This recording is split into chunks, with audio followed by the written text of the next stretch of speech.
Day 7. About to enter the Twilight Zone.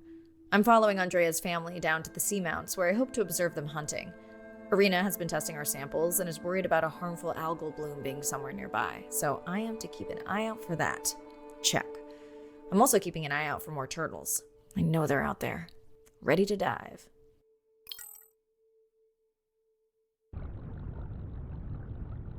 I'm in and okay. And we're streaming. Hello everyone, welcome, or welcome back. I'm diving near a seamount region, also known as the Twilight Zone, because it is just beyond reach of the sun. And we'll be taking some questions live, so be nice. We'll also be testing a playback system to interact with whales.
Want to hear something cool?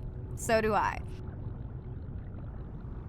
I'm hoping that buoy can send a little message to our humpback friends. That's right. Andre's going to serenade some humpbacks. Well, not me, but using a song I generated from other recordings.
Another leatherback turtle, Andre.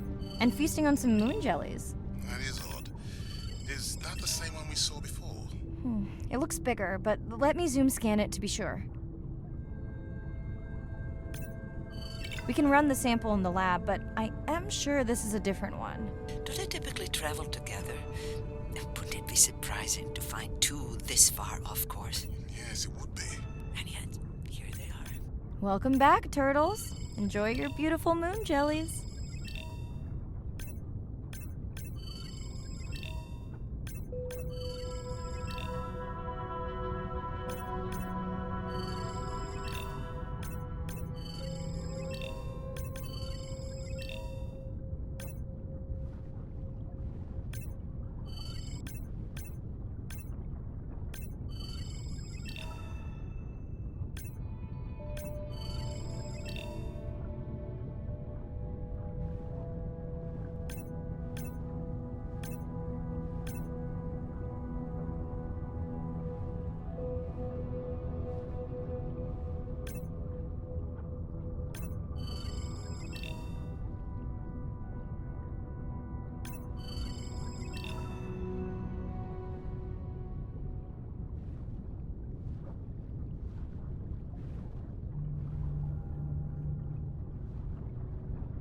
Okay, time to see if any humpbacks respond to our song. Jordan wants to know how you will know. Great question. If we have recorded him before, we'll see if the influence of our song affected his. Scientists believe whales from one region can influence a song of whales from another when they mix.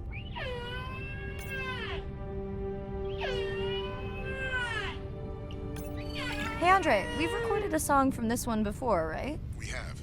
How quickly can you compare his two songs? Well, I need to wait for his song to complete at least one full cycle.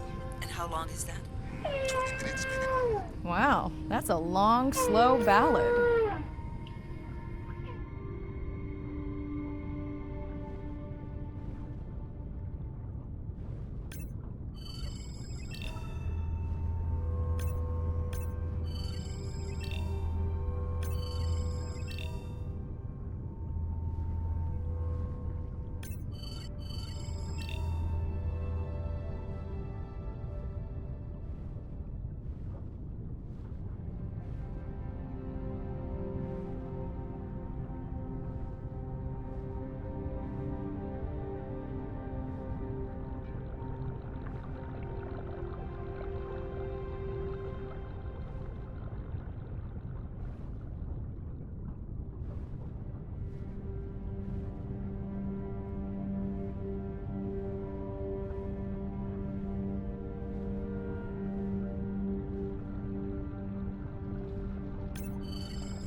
Dana squid.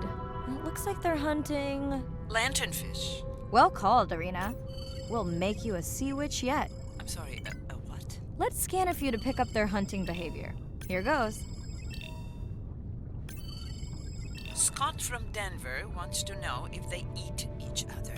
Some do. I think this one was upset he missed out on his prey.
Great. I've been waiting for this.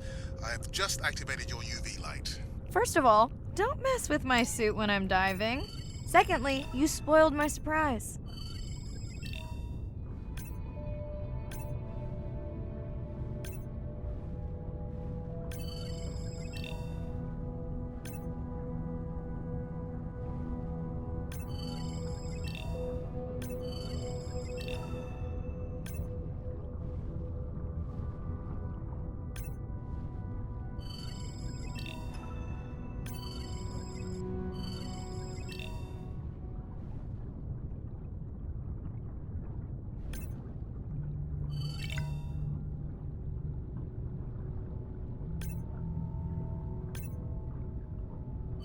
Swell sharks have developed biofluorescence to communicate with each other. Their eyes have special adaptations for the UV light. Now you can see what a swell shark sees. That's what I'm talking about.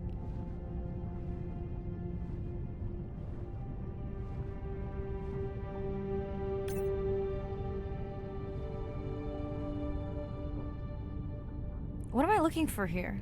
Oh, one of our sperm whale tags must have fallen off. Andre, you really need better glue for these. I don't use glue. I've tracked down the tag. It's in a cave. I wonder how it got in here.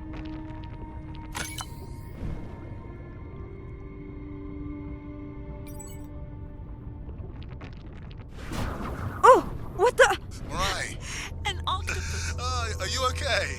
Other than getting inked in front of a live global audience? You know, you might want to get that off you. It will probably attract predators. Oh, wonderful.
Next, you can try the black light I installed in your sub.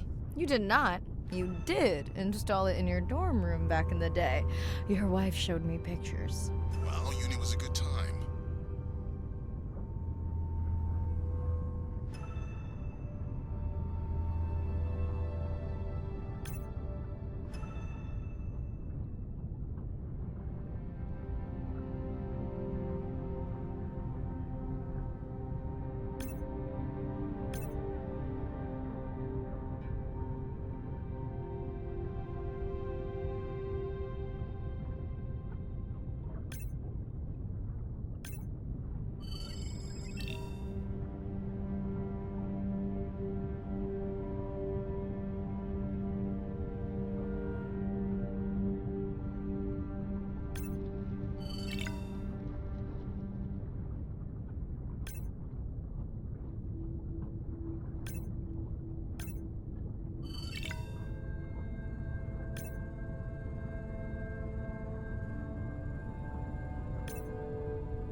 Okay, last boy of the dive. How are you feeling? Chances of suit holding out until the end of the dive? Good. Hope of seeing if our humpback song had any effect? Well, You know this, but for the viewers, science is not magic. It takes patience. I'd like to believe in a little magic.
Sperm whale, I think it's. Yes, it's hunting!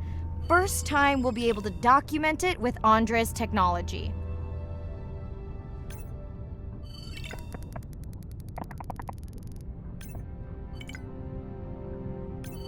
Come on, come on. And then the buzz. I got it! Raj from Mumbai wants to know, what's the buzz? I think he was making a joke. Got it. But what is the buzz? How is it used? We're not entirely sure, but definitely associated with being close to prey. This is just a warm-up. The real fun will come in the deep.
Andre.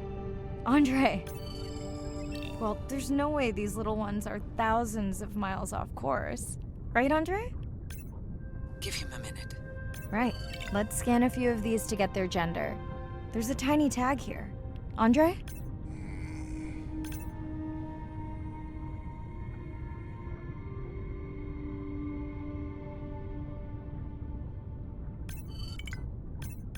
Chen from Shanghai wants to know why you care about their gender. Well, their sex is determined by the temperature of their nests. Warming beaches wiped out the turtles in this region. Believe in a little magic now, Andre? I may just start, but let me check on that tag first.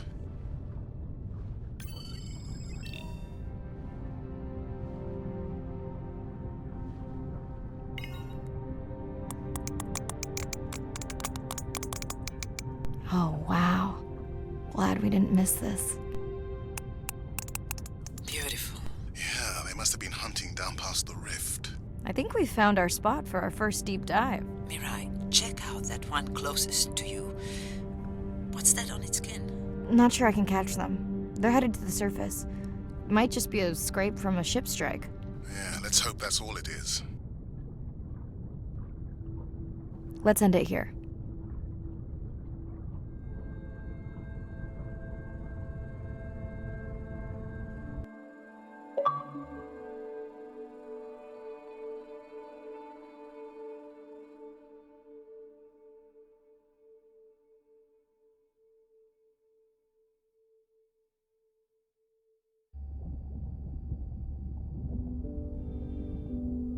I know it seems like Andre worries about everything,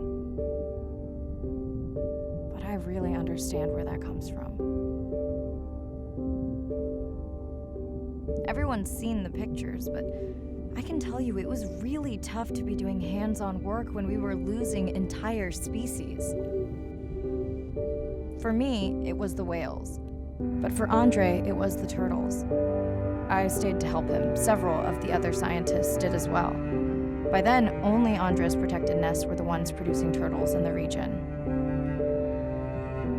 We all figured that the population was going to collapse, and eventually it did.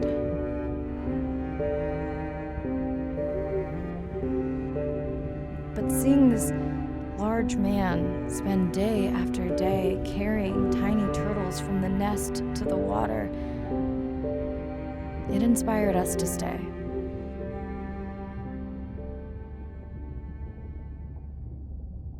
Coming back now, it feels like another world. Andre is not an angry man, Irina. He's just a man who gets angry when he sees people say it's too hard, or that they don't care at all. Yeah.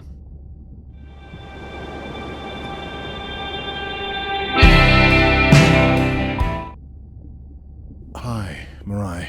Sorry to miss the post-dive brief. I've been listening to our humpback recordings for hours and got myself in a kind of funk. Actually, I started listening to the humpbacks and then switched to Miles Davis. Anyway, I don't see any clear sign that our playback influenced any of the other whales yet, but I just know we're on the right track. I'm sorry to be in such a mood. Don't know what to make of those turtles or what's going on with our sperm whale family. Right. Catch you in a bit.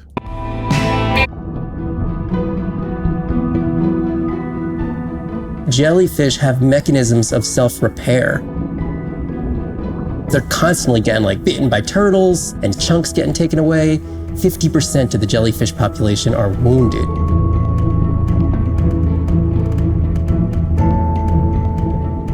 So they've gone through 500 million years living, persisting in the ocean in simplicity, and they've come up with some remarkable ways of living. There's something called the immortal jellyfish and how they age, aging in reverse, which we're just beginning to understand, where they get old and then degenerate back into a youth again. In understanding the gene pathways and how this happens, this could look at, humans. We don't have this capacity to age in reverse. It's like Benjamin Button, and it's here. And it just takes the kind of focus and dedication to look at that jellyfish and to grow that jellyfish and to figure out how to use the best available scientific tools to get at this question. It's just about kind of looking super deeply and letting the secrets unfold.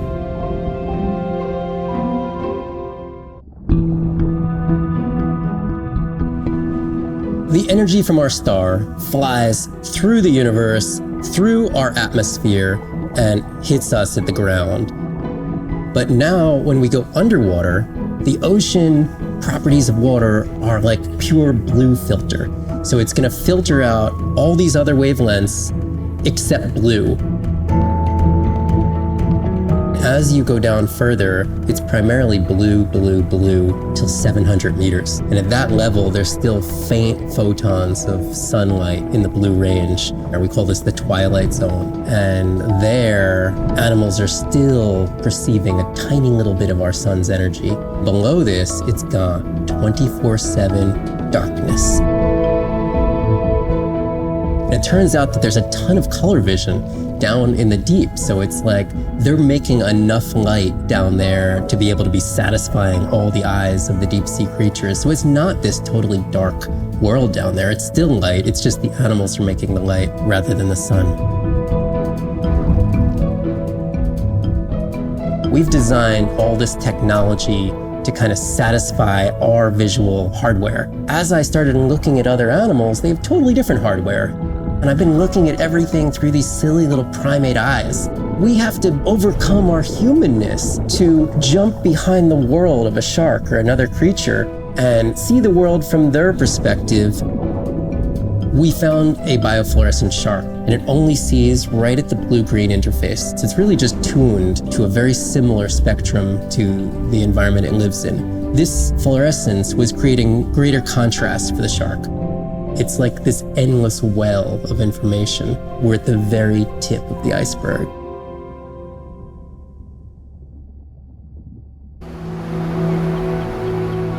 These animals travel thousands of kilometers, navigating open oceans that have no physical landmarks. They have that innate ability to find their way.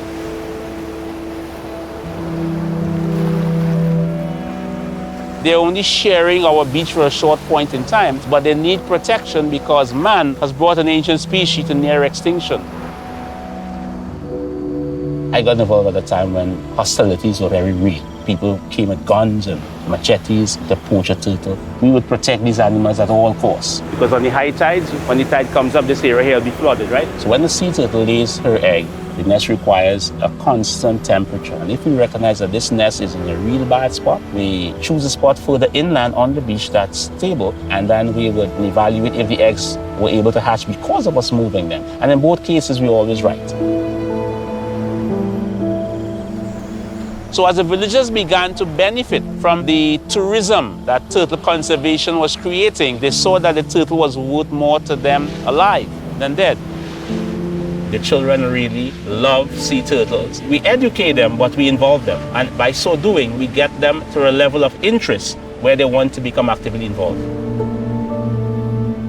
When we first started this conservation work, we would encounter at the height of the nesting season 30, 40 turtles. Now we encounter over 500. That's significant. Some people argue, well, that's nature. Leave them. Why protect them? But remember, humans have to intervene sometimes to help nature keep existing.